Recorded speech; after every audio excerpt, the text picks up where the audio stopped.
नमस्कार. जय श्रीराम. मंडळी, अजित पवारांचं एक मोठं स्वप्न आहे. ते स्वप्न त्यांना काही करून, कोणत्याही परिस्थितीमध्ये कोणती तडजोड करून, ती कुणाशी तडजोड करून त्यांना पूर्ण करायचं आहे. ती त्यांची एक अपुरी राहिलेली ख्वाहिश आहे. एवढ्या वर्षात अजित पवारांनी एवढी पदं उपभोगली आहेत, परंतु त्यांना आता काही करून मुख्यमंत्री व्हायचं आहे. आणि त्या मुख्यमंत्री पदासाठी ते कोणाशीही, कोणत्याही वेळी, कोणत्याही परिस्थितीत तडजोड करू शकतात. कारण एवढी वर्ष गेली आहेत, 1999 पासून त्या प्रत्येक मंत्रिमंडळामध्ये 99, 2004, 2009 ह्या प्रत्येक मंत्रिमंडळामध्ये ते मंत्रिपदी राहिलेले आहेत. त्यांनी 4 ते 5 वेळा ते उपमुख्यमंत्रीपदी राहिलेले आहे. अर्थ खातं, जलसंधारण खातं, पाटबंधारे खातं, अशा अनेक खाती त्यांनी सांभाळलेली आहेत. त्यामुळे त्यांच्याकडे अनुभव दांडगा आहे. आणि आता त्यांची एकच इच्छा राहिलेली आहे, ती म्हणजे मला मुख्यमंत्रीपद काही करून त्यांना प्राप्त करायचं आहे. ही त्यांची इच्छा ती त्यांनी दडवून ठेवलेली नाही, त्यांनी बोलूनही दाखवली आहे. त्यांचा स्पष्ट वक्तेपणा आपल्या सर्वांना माहीत आहे. त्यामुळे त्यांची ही ख्वाहिश पूर्ण करण्यासाठी ते कुणाशीही तडजोड करू शकतात. मग कोणत्याही परिस्थितीत आणि कोणत्याही क्षणी मुख्यमंत्री पद मिळवायचं, त्यासाठी तडजोड करायची, हे त्यांचं सूत्र असू शकतं. त्यासाठी विचारसरणी, तत्व, मूल्य हे कुठेही याचा काही संबंध असणार नाही. मुळात संबंध दुर्दैवाने याचा नसतो. कारण आपापलं इप्सित साध्य करणं यालाच हल्ली राजकारण म्हणण्यात येतं. दुर्दैवाने राजकारण्याची हीच व्याख्या झालेली आहे की आपलं इप्सित, आपलं स्वतःचे व्यक्तिगत ध्येय साध्य करण्यासाठीचं एक ठिकाण म्हणजे राजकारण, हीच दुर्दैवाने व्याख्या झाली आहे. मंडळी, दीड वर्षापूर्वी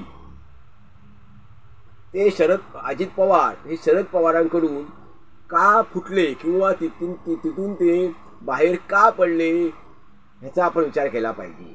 तर त्यांना स्वतःकडे नेतृत्व हवं होतं, ते त्यांना मिळत नव्हतं. त्यांना एक क्षत्रिय अंमल हवा होता, तो मिळत नव्हता. आणि मुख्य म्हणजे सत्ता आली तर मुख्यमंत्री शरद पवार झुकतमाप कुणाकडे देतील मुख्यमंत्री म्हणून? तर सुप्रिया सुळेकडे, आपल्या कन्येकडे. त्यामुळे ह्या सगळ्या गोष्टींमुळेच अजित पवार त्या पक्षातून शरद पवारांकडून बाहेर पडले आणि ते स्वतःचा स्वतंत्र वेगळा गट स्थापन केला आणि त्यांना अधिकृत त्यांनी मान्यताही मिळवून आणली. मंडळी, आपण जर आत्ता विचार केला की 2019चा तर 2019 साली भाजप आणि शिवसेना यांनी संयुक्त निवडणूक लढवली होती, युती म्हणून निवडणूक लढवली होती.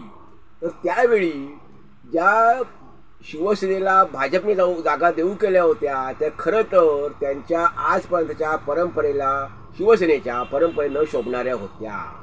कारण फक्त 115, 114 जागा दिलेल्या होत्या, त्या खरं तर शिवसेनेला मान्य नव्हत्या. परंतु आणि भाजप मात्र 170, 175 जागा लढवत होता. परंतु याही स्थितीमध्ये त्यांचे प्रशांत किशोर नावाचे राजकीय चाणक्य आहेत, त्यांचा सल्ला उद्धव ठाकरेंनी घेतला. आणि साधारणपणे प्रशांत किशोरजींनी असा सल्लाही त्यांना दिला की निवडणूक तुम्ही जी या जागा दोघांची युतीमध्ये पदरात पडतील त्या तुम्ही पदरात पाडून घ्या. अधिकाधिक जागा तुमच्या कशा त्या निवडून येतील ते बघा. आणि त्यांच्या भाजपच्या जागा किती जास्त निवडून येणार नाहीत याचीही तुम्ही काळजी घ्या की ते स्वतंत्रपणे, म्हणजे 170, 175 जागा तर भाजप लढवतोय, तर ते बहुमतापर्यंत पोहोचणार नाही याची काळजी तुम्ही घ्या. आणि तशी काळजी उद्धव ठाकरेंनी म्हणजे शिवसेनेने त्यावेळी 2019ला घेतली. त्यामुळे भाजप 106 पर्यंत थांबला आणि शिवसेनेला 55-56 जागा त्यांच्या निवडून आल्या. 115 जागा, 14 जागा त्यांनी लढवल्या आणि त्यापैकी त्यांच्या 55-56 जागा निवडून आल्या. आता त्यानंतरचा सल्ला त्यांचा असा होता की भाजप सत्तेपासून 40-42 जागांपासून लांब असणार आहे बहुमतापासून, तर मग तुम्ही काँग्रेस आणि राष्ट्रवादीसोबत केलात तर तुम्हाला मुख्यमंत्रीपद मिळू शकेल. त्यामुळे त्या प्रशांत किशोरांच्या राजकीय तो चाणक्य होते, त्यांच्याप्रमाणे हे उद्धव ठाकरे हे मुख्यमंत्री बनले. असाच विचार आत्ता अजितदादा करत नसतील असं कशावरून, की उदाहरणार्थ आत्ता अजितदादांच्या डोक्यात असं असू शकतं, त्यांचं नियोजन प्लॅनिंग त्यांचं असं असू शकतं की आता भाजप शिवसेनेकडून जास्तीत जास्त जागा म्हणजे शिंदे गटाकडून आणि भाजपकडून जास्तीत जास्त जागा पदरात पडून घ्यायच्या, त्यातल्या काही नाही तरी 25 जागा निवडून आणायच्या, 25 आमदार निवडून आणायचे आणि ते एकदा 25 ते 30 आमदार जर निवडून आले तर मग स्वतःची बार्गेनिंग पॉवर वाढेल आणि ह्यांना असं सांगता येईल की मला मुख्यमंत्रीपद दिलं तर ठीक आहे, तुम्ही नाही दिलं तर मला तिकडे म्हणजे मविया मला मुख्यमंत्रीपद देतं आहे. आणि शिंदे आणि भाजपकडे, शिंदे गटाकडे आणि भाजपकडे त्यावेळेला जर बहुमत नसेल आणि शिंदे गटाच्या आणि भाजपच्या जागा कमी आल्या असतील तर त्यांच्यासमोर हा पर्याय नसेल. ह्यांचा पर्याय ह्यांना मुख्यमंत्रीपद दिल्याशिवाय पर्याय नसेल.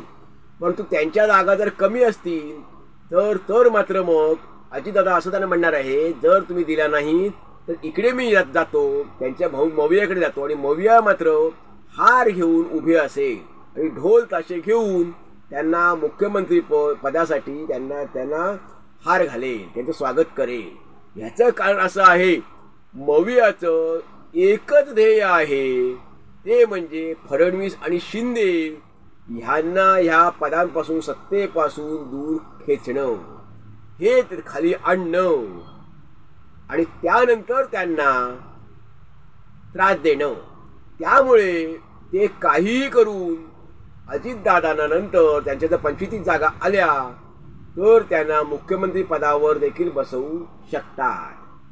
फडणवीस आणि शिंदेंना सत्तेपासून दूर ठेवण्यासाठी हे काही खेळी शरद पवार साहेब कोणतीही खेळी खेळू शकतात. त्यामुळे मंडळी, आपल्याला काय वाटतं की अजितदादा नेमके काय करतील? खरंच अजितदादांच्या जर 25 जागा आल्या आणि इकडे भाजप शिवसेना जर 100 किंवा 125 जागांच्या आत अडकली तर काय होईल? थांबली तर 100-125 जागा जर मिळवू शकले भाजप आणि शिवसेना तर ह्यांच्या अजितदादांच्या 25 जागांशिवाय हे बहुमतापर्यंत भाजप शिवसेना बहुमतापर्यंत पोचणार नाहीये. अशा वेळेला अजितदादा हे भाजप शिवसेनेला खिंडीत पकडतील का? आपल्याला काय वाटतं? कारण अजितदादांच्या सर्व इच्छा पूर्ण झालेल्या आहेत असं त्यांनी स्वतः अनेक वेळा बोलून दाखवलेलं आहे. ते काही लपवून ठेवत नाही. त्यांचा स्वभाव तो लपवून ठेवण्याचा नाही. त्यांचा स्वभाव बेधडक आहे. त्यांची मुख्यमंत्रीपदी पोचण्याची एकच इच्छा आहे. त्यामुळे त्या इच्छेपर्यंत पोचण्यासाठी, ती इच्छा पूर्ण करण्यासाठी ते काय करतील याचा आपण नक्की अंदाज बांधू शकतो का? मंडळी, तुम्हाला याबाबत काय वाटतं? आपण जरूर आपलं मत नोंदवावं, अभिप्राय नोंदवावा. धन्यवाद. जय हिंद, जय भारत.